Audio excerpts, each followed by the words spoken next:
Bienvenue dans ce Deep Dive. Aujourd'hui, on a une mission assez spéciale, c'est de résoudre ce que j'appelle le paradoxe de l'épuisement post-désencombrement. Ah oui, le fameux moment où on a enfin fait le tri. Exactement. En gros, se base sur l'approche de l'essentialisme, combinée avec des recherches assez dingues de la Harvard Business Review. Et l'idée, c'est de comprendre comment avancer durablement une fois qu'on a enfin fait de la place dans sa vie pro ou perso. Ouais, parce que c'est souvent là que tout bascule, bizarrement. C'est ça. Pour bien visualiser, faut imaginer une autoroute après une grosse tempête. On a passé des jours, voire des semaines, à déblayer la route. Mhm. On a viré les arbres, poussé les débris, éliminé tout ce qui bloquait. Et niveau productivité, ça correspond au moment où on a enfin appris à dire non. On a délégué, on a un agenda qui respire. La voie est libre, quoi. La voie est totalement libre. L'asphalte est nickel jusqu'à l'horizon. Et là, l'instinct naturel, le truc viscéral qu'on ressent tous, c'est de se dire J'appuie sur l'accélérateur et je fonce à 200 à l'heure. « Voilà, on veut y aller à fond ». Et c'est une erreur. Bah, c'est surtout profondément humain comme réaction. Je veux dire, on vient de dépenser une énergie folle pour faire de la place, pour couper le bruit. L'espace mental est enfin dispo. Donc forcément, la tentation est immense de vouloir rentabiliser cet espace tout de suite. On veut le grand coup, la victoire spectaculaire. Exactement. On se dit qu'on doit pulvériser les records pour rattraper le temps perdu pendant que la route était bloquée. C'est là qu'on décide, je sais pas, de lancer une grosse start-up ou d'écrire un roman de 500 pages en un mois. Ou de refondre tout le système informatique de la boîte. Voilà, et le tout en un temps record, évidemment. Sauf que, cette envie de faire un démarrage tonitruant, ça nous envoie quasi systématiquement dans le décor. C'est vraiment le paradoxe de l'ambition. Parce que chercher la victoire éclatante à tout prix, essayer de soulever une montagne du premier coup, en fait, c'est ignorer la mécanique même de la motivation. Alors que l'approche essentialiste, elle aborde l'exécution d'une manière radicalement opposée. Ouais, c'est hyper contre-intuitif. La vraie méthode, c'est absolument pas de commencer grand. Viser une exécution massive le premier jour, c'est juste s'imposer une charge cognitive et émotionnelle insoutenable. C'est un piège de l'ego, en gros. C'est complètement ça. La véritable stratégie, c'est de commencer de manière presque ridiculement petite. Ridiculement petite, ouais. D'ailleurs, ce mythe du grand projet, on le retrouve parfaitement illustré dans cette anecdote du cadre supérieur qui voulait faire un cadeau à ses filles.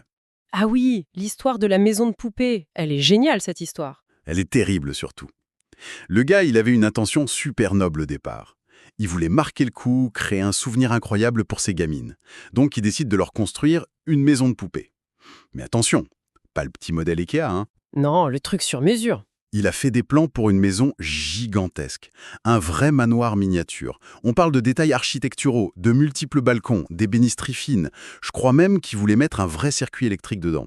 Et le problème, c'est que son ambition était tellement démesurée, genre le niveau de perfection exigé au départ était si haut, que le projet est devenu un fardeau total. Ouais, les semaines passent, les planches s'empilent dans le garage. Et à chaque fois qu'il regardait ses planches, son cerveau calculait la montagne de travail complexe qui l'attendait, et cette complexité l'a totalement paralysé. Il a fini par abandonner, non? Ouais, la maison a jamais vu le jour, le cadeau a jamais existé. C'est l'exemple type où, en voulant forcer une victoire spectaculaire, l'approche non essentialiste crée juste une paralysie complète. C'est fou parce que c'est un schéma classique d'auto-sabotage par excès d'ambition.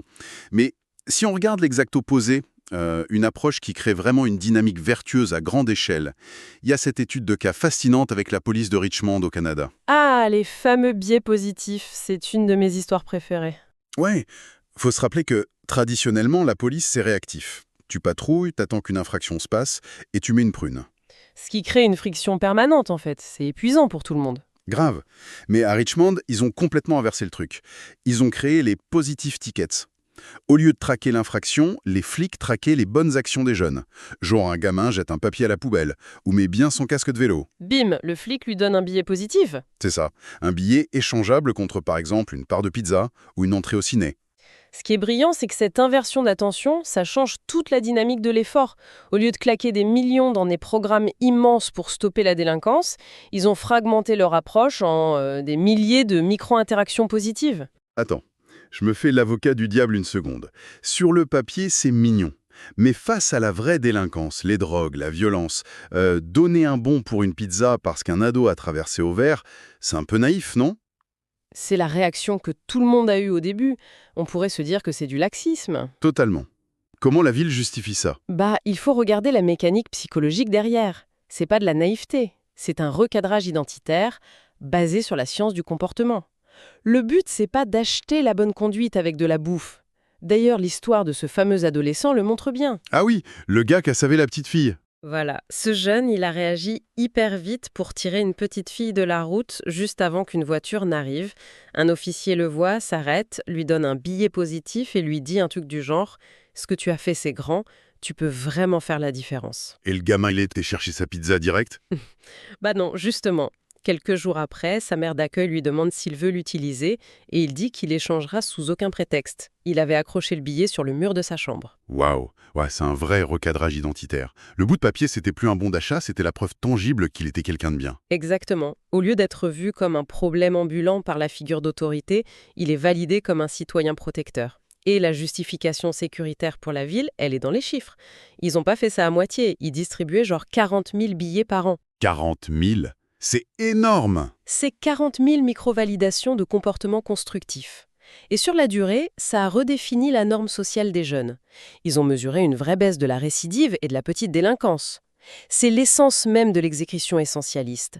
Un effort microscopique, donner un billet, qui répété a un effet de levier massif. Mais d'un point de vue, je sais pas, neurologique ou psychologique, pourquoi ce pauvre bout de papier sur un mur ou une toute petite action comme ça a plus d'impact qu'un grand discours de motivation ou qu'un objectif énorme écrit en rouge sur un tableau blanc? La science s'est beaucoup penchée là-dessus. Déjà en 68, il y avait une étude hyper connue de Frédéric Herzberg dans la Harvard Business Review. Il prouvait que les moteurs humains profonds, c'est pas juste l'argent, c'est l'accomplissement et la reconnaissance. Ok, mais au quotidien, ça se traduit comment? Pour ça, il faut regarder les travaux beaucoup plus récents de Teresa Amabil et Steven Kramer. Leur méthode était folle. Ils ont fait analyser près de 12 000 journaux de bord de professionnels dans plein d'entreprises différentes. 12 000 journaux intimes de boulot, en gros. Mais on y trouve quoi là-dedans? Parce que, enfin, on révolutionne pas le monde tous les mardis matins à 9 heures. C'est pile ce qu'ils ont découvert. Les chercheurs pensaient que les gros pics de motivation et de joie, ça serait lié à des énormes contrats signés, des promotions de dingue, des trucs énormes. Et en fait, Les entrées qui montraient la plus forte motivation intrinsèque, elles décrivaient des choses super banales. Genre, j'ai réussi à débugger cette ligne de code pénible. Ou j'ai eu un bon échange avec un client difficile. ou genre, j'ai enfin fini la mise en page de mon diapo, quoi. Voilà, rien de digne de la une du New York Times. Mais la conclusion d'Amabil, elle est sans appel. Le truc le plus puissant pour engager les gens au travail, c'est simplement de faire des progrès tangibles dans un travail qui a du sens. Il y a une explication biologique à ça, non? Parce qu'on voit souvent la dopamine comme juste l'hormone du plaisir, le gros bonbon à la fin du projet. C'est une erreur commune, ouais. La neuroscience moderne montre que le cerveau, c'est une machine à faire des prédictions. La dopamine, c'est pas que la célébration finale, c'est le neurotransmetteur de la poursuite. De l'anticipation. Exactement. Quand tu te fixes un micro-objectif, genre corriger une ligne de code, et que tu y arrives, ton cerveau valide que ton action a marché. Ça libère une petite dose de dopamine qui te fait du bien, oui, mais qui sert surtout de carburant pour l'action d'après. Ça booste ta concentration. D'accord, donc la boucle dopamine marche super bien quand on file des pizzas ou qu'on coche des petites cases simples. Mais quand la réalité nous rattrape, genre, t'es devant une page blanche, t'as un rapport d'analyse de 50 pages à rendre pour vendredi. C'est le mur classique, ouais. La tâche est tellement grosse que la première petite case à cocher, elle n'existe même pas. On fait comment, là? C'est là qu'on peut emprunter un concept qui vient tout droit de la Silicon Valley. Le produit minimum viable. Mais adapté à notre psychologie, ça devient le progrès minimum viable. Face à un projet énorme, la question c'est pas comment je vais finir ce truc, mais quelle est la plus petite avancée utile et observable que je peux faire là, maintenant, tout de suite. Mais c'est quoi le pont entre le code informatique de la tech et mon rapport de 50 pages? Le parallèle est ouf, tu vas voir. Dans la tech, si une équipe s'enferme pendant 3 ans pour coder le logiciel parfait, en secret, sans rien montrer. Ils sortent un truc que personne veut. Voilà, c'est l'échec assuré. Donc le produit minimum viable, c'est sortir une version éclatée, super basique, avec 1 ou 2 fonctions, juste pour voir si les gens cliquent. Ah, et on l'applique à soi-même. C'est ça. Si tu planifies la perfection de ton rapport de 50 pages, tu te paralyses, ton cerveau plante sous la charge cognitive. Le progrès minimum viable, c'est produire une action hyper imparfaite, genre écrire un plan tout pourri de 5 lignes, juste pour prouver à ton cerveau que tu avances. Ça déclenche la fameuse boucle de dopamine. Ouais. tu crées de la donnée concrète. D'ailleurs, l'auteur même des concepts qu'on étudie aujourd'hui, il a fait exactement ça pour écrire son livre. Il n'est pas parti s'enfermer dans une cabane au fond des bois pendant 1 an pour pondre 500 pages parfaites. Surtout pas, ça c'est la méthode de l'épuisement, comme le père avec sa maison de poupée. C'est clair. Lui, il a utilisé une itération constante basée sur les retours. Son effort initial, il était microscopique. Il a juste posté un simple tweet, un court message sur les réseaux. Une idée brute, zéro risque. Zéro coût en temps ou en énergie. Il voit que les gens réagissent bien, du coup ça valide l'intérêt, il écrit un article de blog, l'article marche bien, ça lui donne l'élan pour faire un papier plus fouillé pour la Harvard Business Review. Et c'est ce papier qui a servi de fondation au livre entier. À chaque étape, la peur de l'échec était neutralisée par une petite victoire validée. Mais là, je dois faire une pause, parce qu'on doit parler d'une vraie friction du quotidien. La théorie de l'itération, la dopamine, on a compris, mais on a tous ce défaut, cette petite addiction à l'urgence. L'adrénaline de la dernière minute. C'est ça. La culture de la nuit blanche, le besoin de jouer les héros à la veille de la deadline. T'es là à 3 heures du mat, sous perfusion de café, et t'as l'impression d'être un génie de la productivité. On valorise vachement ça socialement, c'est vrai. Mais biologiquement, c'est un désastre. L'adrénaline et le cortisol générés par le stress, ils masquent la fatigue sur le moment. Mais c'est un stress hyper toxique. Et le travail est souvent fait à l'arrache, faut l'avouer. Complètement embâclé.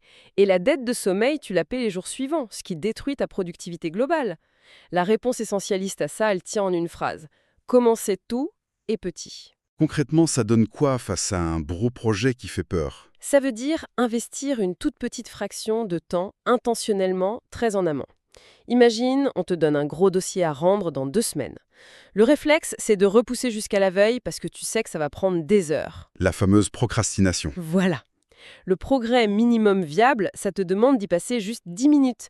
Mais le jour même où tu reçois le projet, tu ouvres le document, tu mets un titre, tu jettes 3 idées en vrac et tu fermes. C'est tout. C'est fou parce que ça me fait penser au montage vidéo. C'est pas comme pousser un rocher géant. C'est plutôt comme rendre une vidéo en 4K sur ton ordi.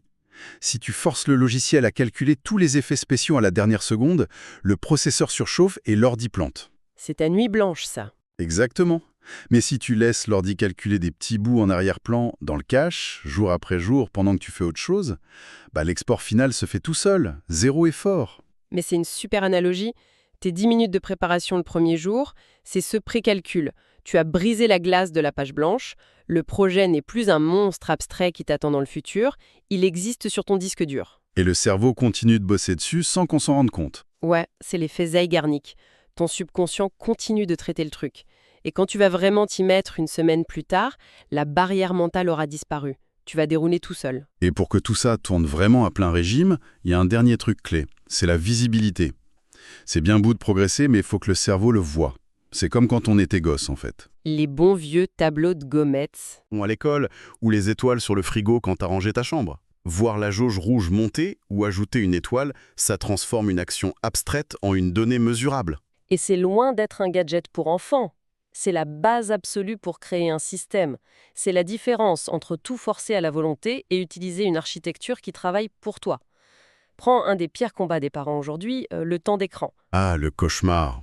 La plupart des parents agissent comme des flics. Ils hurlent depuis la cuisine pour qu'on éteigne la tablette, ils confisquent, ils négocient. C'est de la friction permanente. Le parent est le méchant qui sanctionne. Du coup, comment tu crées un système de progrès minimum viable pour réguler l'iPad sans te transformer en gendarme? Tu découples l'émotion de la règle grâce au visuel. L'idée, c'est de rendre le bon comportement naturel. Le temps d'écran ne devient pas un droit acquis, mais une ressource qui se gagne par petits progrès visibles. Si l'enfant lit 20 minutes ou aide à mettre la table, il gagne physiquement un jeton. Et ce jeton vaut, disons, 10 minutes d'écran. La dynamique est complètement retournée. C'est le gamin qui gère sa propre progression. Le comportement positif devient sa propre récompense. Et le parent n'est plus celui qui punit, il est juste l'administrateur du système. Si la boîte à jetons est vide, il n'y a pas d'écran. Il n'y a pas matière à hurler ou à débattre. Le système gère l'émotion à ta place. C'est la synthèse parfaite de tout ce qu'on vient de voir. La personne non essentialiste, elle s'épuise avec la force brute, elle lance des trucs énormes, elle fait des nuits blanches, elle gère par le conflit. L'action devient évidente, fluide, presque automatique. Ce qui m'amène à une réflexion finale assez dingue sur notre rapport au succès en général. Dans notre société, on passe un temps fou à attendre de l'étincelle de génie. On espère tous le moment magique, la percée soudaine, la grosse promotion. Mais si on regarde la nature, l'évolution biologique, elle marche exactement sur le principe du progrès minimum viable. C'est-à-dire? Il n'y a pas de saut gigantesque d'une espèce à l'autre un mardi après-midi, tu vois. La nature avance par des itérations minuscules totalement invisibles au quotidien. C'est l'accumulation de ces micro-adaptations sur des milliers d'années qui créent des écosystèmes ultra complexes. La percée soudaine qu'on admire de l'extérieur, c'est juste une illusion d'optique. C'est le sommet d'une montagne de petits progrès invisibles. Ah, c'est super vrai, ça change vraiment de perspective. Ça nous libère totalement de cette pression de devoir être un héros tous les jours. Au lieu de courir après l'adrénaline, on apprend à valoriser nos petits systèmes quotidiens, parce que c'est vraiment ça qui crée les transformations qui durent. Et c'est là que tout commence vraiment à prendre sens. Et pour celles et ceux qui veulent aller plus loin, le livre est disponible gratuitement via le lien en description.